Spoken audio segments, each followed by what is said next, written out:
Beste zer baino lehen, gure doluminik sentituenak, gure besarkadarik beroenak, gure maitasun guztia helarazi nahi diegu Xabier Rei Urmeneta Antxoren senideei.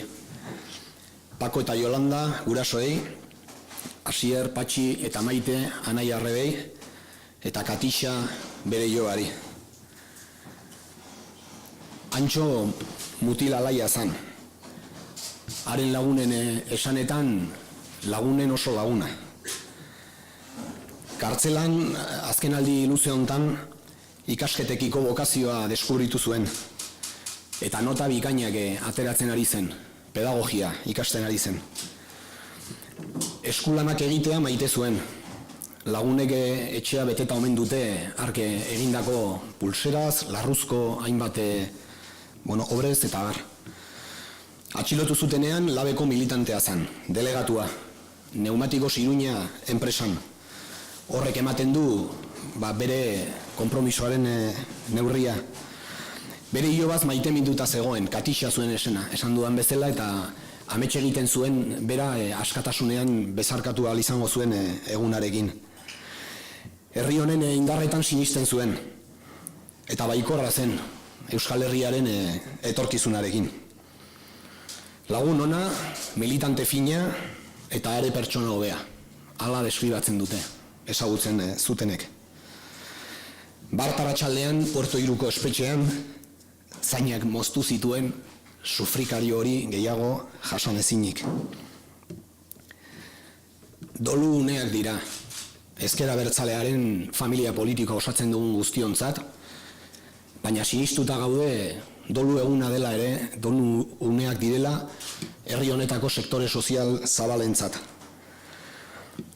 Dolu uneak izanagatik, hausnarketarako uneak ere badira, hala uste dugu, eta hartarako deia egiten dugu.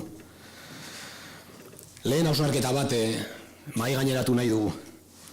Zoritxarrez izango delako, garaian, abuztuan, Kepa Deloioren kasuan bezalaxe, eriotza naturala izan dela sinistarazi izango duenik.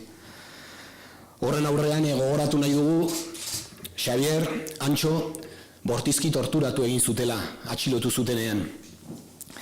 Horren ostean, urrundu egin zuten, 1000 kilometrora eman ditu orain arte beteak zituen 10 urteko kartzela zigorra.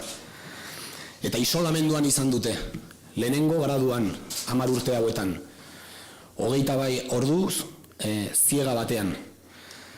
Ezagutzen ez duenarentzat zaila gerta daiteke horre zer suposa dezaken ulertzea. Nik zoritxarrez badakit zer den hori. Badakit zer den, esan bezala 22 orduz, ziegatik atera ezinik egotea. Badakit zer den ere urrunduta egotea. Sufritzea bisita bakoitzaren aurrean, jakin gabe senideak iritsikote diren bisitara, edo bisitatik bueltan etxera honik iritsi ote diren.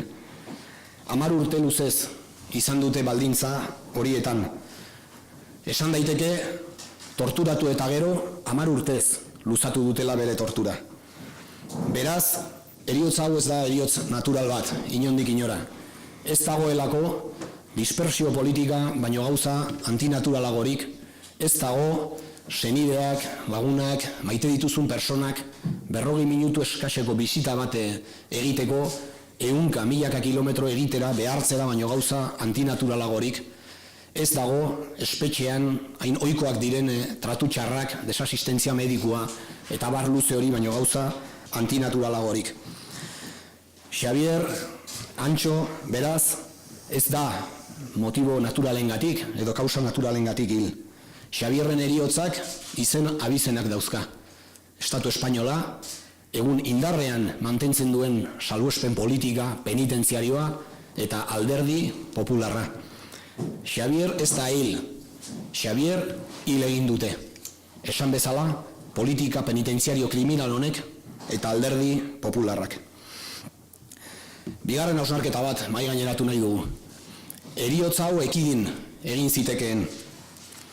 Batetik, esan dut, torturapean lortutako autoinkulpazioetan oinarrituta zigortu zuten. Beraz, Espainiar legedia eskutan, Antxo ez zen kartzelan egon behar.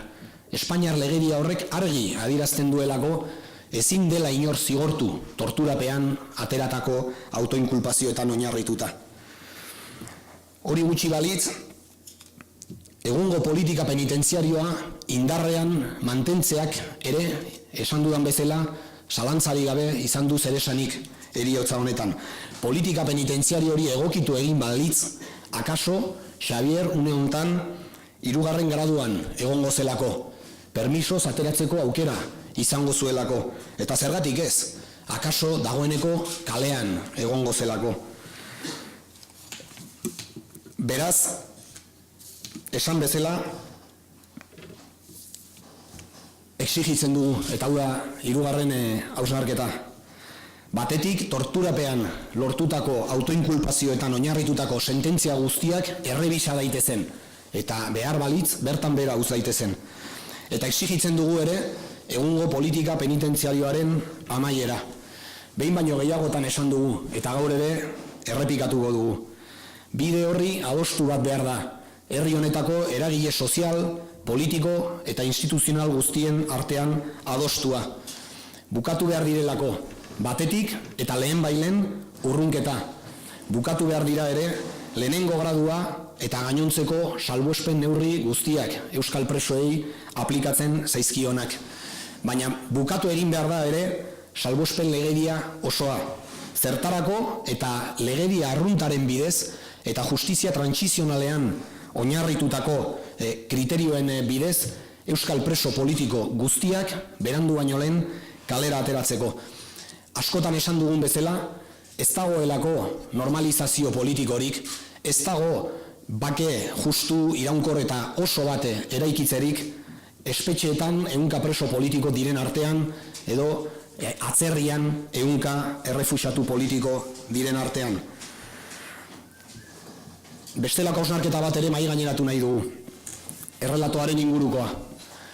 Oraindik ere zoritxarrez badagoelako sinistarazi nahi duenik herri hontan biolentzia bakarra izan dela eta alde bateko biktimak bakarrik izan direla. Horren aurrean gu salatu nahi dugu, ozen salatu nahi dugu. Herri honetan biolentzia bat baino gehiago izan dela. Herri hontan estatuak ere biolentzia erabili duela eta egun ere biolentzia erabiltzen jarraitzen duela. Politika penitentziario kriminal hori biolentzia horren adibide da. Estatuaren biolentziaren biktima izan da Antxo, eta ez dugu biktima bakar bat ere gehiago nahi. Horrekin batera, badira eragileak, eta hau ere tristuraz, penaz eta kezkaz esaten dugu. Saiatzen ari direnak, eta nola saiatu ere, garaiduen eta garaituen errelato edo eskema bate inposatzen, justuena eta injustuena, onena eta txarrena. Argi esan behar dugu, behin baino gehiagotan esan dugu, parametro horien gainean, halako errelato baten gainean, ez dago soluzio justu, iraunkor eta egonkor bat eraikitzerik. Ez dago soluziorik baldin eta saiakera egiten baldin baden, aldeetako bat nolabait garaitu gisa aurkezten, edo aldeetako bat humiliatzen. Dei egiten diogu beraz, eragile guztiei arduraz joka dezatela, eta utz dezatela biktimen alorra, elkar bizitzaren eraikuntzaren alorra konfrontazio politikotik kanpo. Bukatzeko, azken hausnarketa, Peperi lusatzen diogu, alderdi popularra delako gaur-gaurkoz, politika penitentziario kriminal hori indarrean mantentzearen aldekotasuna erakusten duen bakarra. Bizirik direnak errespetatzeko gai ez direla kontutan hartuta, errespeta ditzatela behintzat, hori eskatzen ditugu, hori eskatzen diogu hildakoak. Utz diezagutela mesedez, Xabierri, Antxori, pakean eta duintasunarekin agurtzen. Bukatzeko, datozen egunetarako deialdien berri eman nahi dut. Ezker Abertzaleak deialdian bat egiten ditu mobilizaziorako. Hasteko gaur iluntzean, Euskal Herriko herri eta auzo guztietan, kontzentrazioak edo manifestazioak egingo dira. Donibanen, hemen Iruñan, Antxoren auzoan, arratsaldeko 8etan egingo da.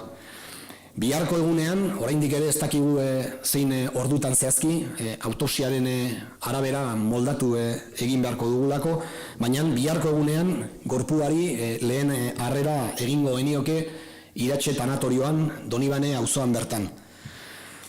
Eta azkenik, larun bata, 10:00-arekin, datorren larun batean, arratsaldeko 5:00-etan manifestazio nazionalerako deia egiten dugu, esan bezala arratsaldeko 5:00-etan, hemen Iruñean, Golem zinemetatik abiatuta. Hori ezker abertzalearen deialdiei dagokienez. Bestalde esan, datozen orduetan, harremanetan jarriko garela, PP, Alderdi Popularra, ez beste alderdi eta eragile guztiekin saiatzeko guztien artean ekimen instituzional edo sozial ezberdinak adosten urrunketaren kontra eta egun indarrean dagoen politika penitentziario kriminal horren kontra.